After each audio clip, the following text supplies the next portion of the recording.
नमस्कार। आज हम एक ऐसे बिजनेस एम्पायर की कहानी में उतर रहे हैं जिसकी नींव भारत की आजादी से भी पहले रखी गई थी, टाटा समूह।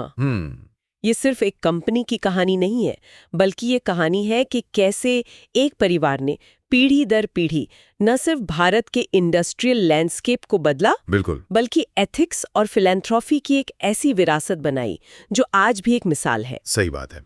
हमारी आज की बातचीत का आधार है ए.के. गांधी की किताब Ratan Tata, a complete biography. तो हमारा मिशन सिर्फ ये जानना नहीं है कि टाटा ने क्या बनाया, बल्कि उस सोच को समझना है जो इस समूह के डीएनए में है। बिल्कुल, वो कौन से वैल्यूज थे, वो कौन सी सोच थी। हाँ, जो एक पीढ़ी से दूसरी पीढ़ी तक पहुंची और आज भी जिंदा है। हाँ। चलिए इसे अनपैक करते हैं। तो कहानी शुरू होती है फाउंडर जमशेदजी नौशेरवानजी टाटा से। बिल्कुल, और जमशेद जी सिर्फ एक कारोबारी नहीं थे। उनकी सोच अपने समय से दशकों आगे थी। किताब बताती है कि उनका पारसी परिवार पीढ़ियों से पुजारी का काम करता था। अच्छा। हाँ, लेकिन उनके पिता नौशेरवान जी ने वो परंपरा तोड़ी और बॉम्बे आकर बिजनेस शुरू किया। जमशेद जी ने उसी विरासत को आगे बढ़ाया, लेकिन उनका विजन सिर्फ पैसा कमाना नहीं था। वो देश को आत्मनिर्भर बनाना चाहते थे। एग्जैक्टली। और उनके सपने भी कोई छोटे मोटे नहीं थे। हाँ, वो तो थे ही। उनके 3 बहुत बड़े सपने थे जो उस वक्त लगभग नामुमकिन से लगते थे। पहला, भारत की अपनी आयरन और स्टील कंपनी, जिससे आगे चलकर टाटा स्टील बनी। हाँ। दूसरा, एक वर्ल्ड क्लास साइंस यूनिवर्सिटी, जिससे Indian institute of science Bangalore की नींव रखी गई। और तीसरा, एक हाइड्रो इलेक्ट्रिक प्लांट, जिसने टाटा पावर को जन्म दिया। ये तीनों ही प्रोजेक्ट्स देश के इंडस्ट्रियल फ्यूचर के लिए रीढ़ की हड्डी की तरह थे। एक मिनट, 1880s में जब दुनिया में कहीं भी लेबर राइट्स की कोई खास बात नहीं हो रही थी, तब भारत में कंपनी पेंशन दे रही थी। गांधी अपनी किताब में लिखते हैं कि जमशेद जी ने अपनी मिलों में पेंशन फंड और एक्सीडेंट कॉम्पेंसेशन जैसी योजनाएं शुरू की। हाँ, की। ये तो अविश्वसनीय है। ये तो वेस्टर्न कंट्रीज में भी दशकों बाद लागू हुआ। और यहीं से उस ट्रस्टीशिप की भावना की शुरुआत होती है, जो पूरे टाटा समूह का, आप कह सकते हैं, कोर प्रिंसिपल है। ट्रस्टीशिप, इसे थोड़ा आसान शब्दों में समझाएंगे। इसका सीधा सा मतलब है कि बिजनेस लीडर अपनी कंपनी का मालिक नहीं, बल्कि समाज की धरोहर का एक केयरटेकर है, एक ट्रस्टी है। ओके। उसका पहला कर्तव्य सिर्फ शेयर होल्डर्स के लिए मुनाफा कमाना नहीं, बल्कि पूरे समाज की भलाई करना है। तो ये सिर्फ एक फिलॉसफी नहीं थी, उन्होंने इसे एक्शन में भी बदला। बिल्कुल। 1892 में बनाया गया जे.एन. टाटा एंडाउमेंट इसका सबसे बड़ा सबूत है। ये ट्रस्ट होनहार भारतीय छात्रों को हाई स्टडीज के लिए विदेश भेजता था। अच्छा। और इसका असर देखिए, किताब के मुताबिक 1924 तक भारत के हर 5 इंडियन सिविल सर्विस ICS अधिकारियों में से एक टाटा स्कॉलर था। वाह, उन्होंने सिर्फ फैक्ट्रियां नहीं बनाई, बल्कि देश को चलाने वाले दिमाग भी तैयार किए। बिल्कुल। तो जमशेद जी ने एक ऐसी नींव रखी जो सिर्फ स्टील और बिजली की नहीं, बल्कि मूल्यों की थी। लेकिन बड़ा सवाल ये है कि क्या ये सोच उनके बाद भी जिंदा रही? क्या उनके बेटे इस मशाल को आगे ले जा पाए? हाँ, और उन्होंने इस विरासत को और भी मजबूत किया। उनके बेटे सर दोराबजी टाटा और सर रतन टाटा दोनों ने परोपकार की जड़ों को और गहरा किया। ओके। खासतौर पर सर रतन टाटा का योगदान देखने लायक है। वो सिर्फ बिजनेस नहीं देख रहे थे, बल्कि देश के सामाजिक आंदोलनों में भी गहरी दिलचस्पी ले रहे थे। जैसे कि किताब में जिक्र है कि उन्होंने दक्षिण अफ्रीका में महात्मा गांधी के रंगभेद विरोधी आंदोलन के लिए उस जमाने में ₹1.25 की आर्थिक मदद भेजी थी। उस जमाने में ₹1.25? हाँ, बहुत बड़ी रकम थी। साथ ही गोपाल कृष्ण गोखले की सर्वेंट्स ऑफ इंडिया सोसाइटी को भी उन्होंने दिल खोलकर सपोर्ट किया।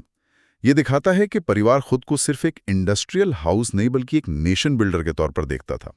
और इसी दौर की एक और पारिवारिक कहानी है जो बहुत दिलचस्प है। सर रतन टाटा और उनकी पत्नी लेडी नवाज बाई की अपनी कोई संतान नहीं थी। उन्होंने नवल होरमुजी टाटा को गोद लिया, जो एक अनाथालय में पले बड़े थे। और यही नवल टाटा आगे चलकर रतन टाटा के पिता बने। सही बात है। ये दिखाता है कि इस परिवार की यात्रा भी हमेशा सीधी और आसान नहीं रही। इसमें कई इमोशनल टर्न्स भी आए। बिल्कुल। और यहीं से कहानी आधुनिक दौर में आती है, जहां 2 लोगों ने टाटा समूह को पूरी तरह से ट्रांसफॉर्म कर दिया। पहले थे JRD. Tata, the legendary JRD., जिनके बारे में सबसे कमाल की बात तो यही है कि वो भारत में सिविल एविएशन के पायोनियर माने जाते हैं। बिल्कुल। उन्होंने 1932 में टाटा एयरलाइंस की पहली फ्लाइट कराची से बॉम्बे तक खुद पायलट बन के उड़ाई थी। हाँ, एक इंडस्ट्रियलिस्ट जो खुद प्लेन उड़ा रहा है, ये कल्पना करना ही मजेदार है। सही में। और उनका कार्यकाल देखिए, 50 साल से भी ज्यादा। उनके नेतृत्व में समूह 14 कंपनियों से बढ़कर 95 कंपनियों तक पहुंच गया। 95। हाँ, लेकिन नंबर से ज्यादा जरूरी बात यह है कि उन्होंने समूह को प्रोफेशनल बनाया। उन्होंने इसे एक पारिवारिक बिजनेस से निकालकर एक इंस्टीट्यूशनलाइज्ड कॉर्पोरेट एंटिटी का रूप दिया। टैलेंट को आगे बढ़ाया और कंपनियों को अपनी पहचान बनाने की आजादी दी। लेकिन 1991 में जब कमान रतन टाटा के हाथ में आई तो राह उतनी आसान नहीं थी। बिल्कुल नहीं थी। जेआरडी ने जिन लोगों को चेयरमैन बनाया था वो अपने आप में बहुत शक्तिशाली थे। किताब बताती है कि वे रतन टाटा को शक की नजर से देखते थे। हाँ, उन्हें लगता था कि ये पद उन्हें सिर्फ अपने सरनेम की वजह से मिला है। सही। उस समय टाटा समूह एक ढीला ढाला संघ था, जहां हर कंपनी के चेयरमैन अपनी कंपनी को अपनी जागीर की तरह चलाता था। अच्छा। रतन टाटा ने आते ही 2 बड़े स्ट्रेटेजिक मूव्स लिए। पहला था कंसोलिडेशन, यानी बिखरी हुई कंपनियों को टाटा सन्स के झंडे के नीचे लाना। और ये उन्होंने किया कैसे? क्योंकि ये तो बहुत मुश्किल रहा होगा। उन्होंने एक टाटा कोड ऑफ कंडक्ट लागू किया। ओके। इसका मतलब था कि टाटा नाम इस्तेमाल करने वाली हर कंपनी को पेरेंट कंपनी यानी टाटा सन्स को एक रॉयल्टी देनी होगी। अच्छा, इससे क्या हुआ? इससे पहली बार पेरेंट कंपनी आर्थिक रूप से मजबूत हुई और चेयरमैन को उन शक्तिशाली सीईओज पर असल नियंत्रण मिला। जाहिर है इसका काफी विरोध भी हुआ, लेकिन रतन टाटा अपनी बात पर अड़े रहे। और उनकी दूसरी रणनीति? दूसरी रणनीति थी ग्लोबलाइजेशन। उन्होंने तय किया कि टाटा को सिर्फ एक भारतीय कंपनी बनकर नहीं रहना है, इसे एक ग्लोबल पावर हाउस बनना होगा। और यहीं से उन बड़े बड़े विदेशी अधिग्रहणों का दौर शुरू हुआ जिसने दुनिया का ध्यान खींचा। बिल्कुल। उन बड़े फैसलों में से एक था टाटा इंडिका, भारत की पहली पूरी तरह से स्वदेशी पैसेंजर कार। ये एक राष्ट्रीय गौरव का प्रतीक तो थी, लेकिन शुरुआत में ये एक बड़ा मार्केट फेलियर साबित हुई। बिल्कुल। और यहाँ वो मशहूर किस्सा है फोर्ड वाला। 1999 में जब कार डिवीजन भारी घाटे में था, रतन टाटा इसे बेचने के लिए फोर्ड के पास गए। हाँ। वहां फोर्ड के अधिकारियों ने उनका अपमान करते हुए कहा, जब आपको पैसेंजर कार बनाने का कोई अनुभव नहीं था तो आपने यह कारोबार शुरू ही क्यों किया? हम इसे खरीद कर आप पर एक एहसान कर रहे हैं। ये तो बहुत अपमानजनक था। लेकिन सिर्फ जज्बात में आकर तो कोई कंपनी नहीं बचती। असल में उन्होंने इंडिका को सफल बनाने के लिए बदला क्या? What were the actual engineering और मार्केटिंग चेंजेस? बहुत अच्छा सवाल है। उस अपमान ने उन्हें मोटिवेट जरूर किया, लेकिन टर्न अराउंड के पीछे असली वजह थी इंजीनियरिंग। उन्होंने इंडिका V2 लॉन्च की। अच्छा, V2। हाँ, जिसमें पिछली कार की लगभग सारी खामियों को दूर कर दिया गया था। मार्केटिंग भी बदली गई और उसे मोर कार पर कार के नारे के साथ पेश किया गया। और नतीजा ये हुआ कि इंडिका भारतीय बाजार में एक बेस्ट सेलर बन गई।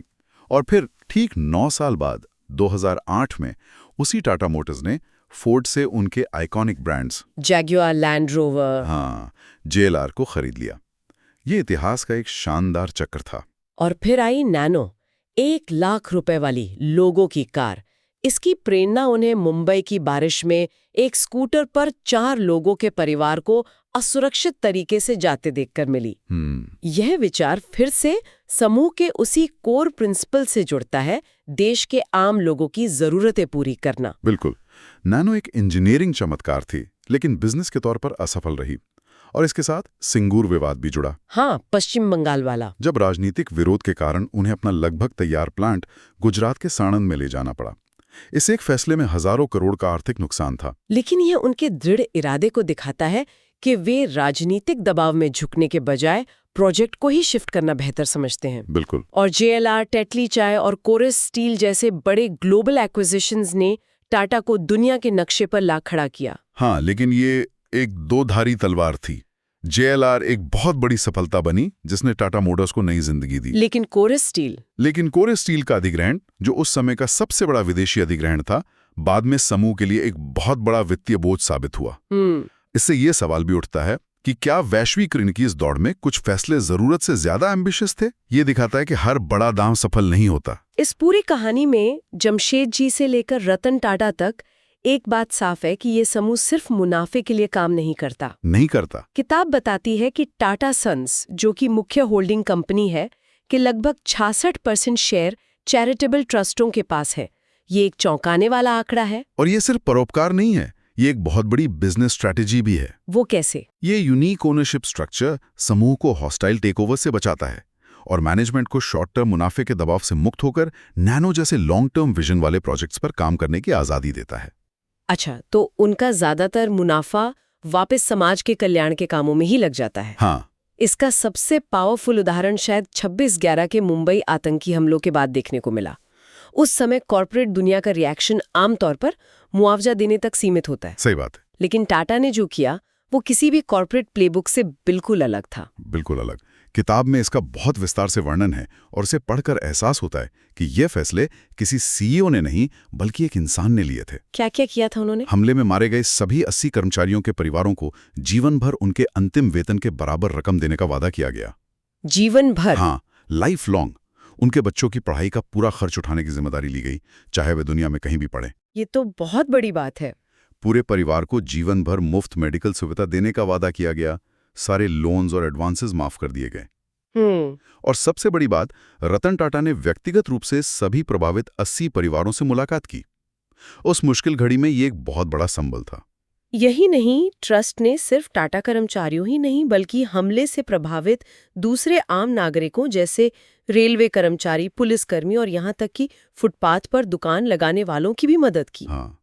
ये सिर्फ कॉर्पोरेट सोशल रिस्पॉन्सिबिलिटी मतलब CSR नहीं है, ये उससे बहुत आगे की चीज है। ये एक गहरी वैल्यू सिस्टम का हिस्सा लगता है।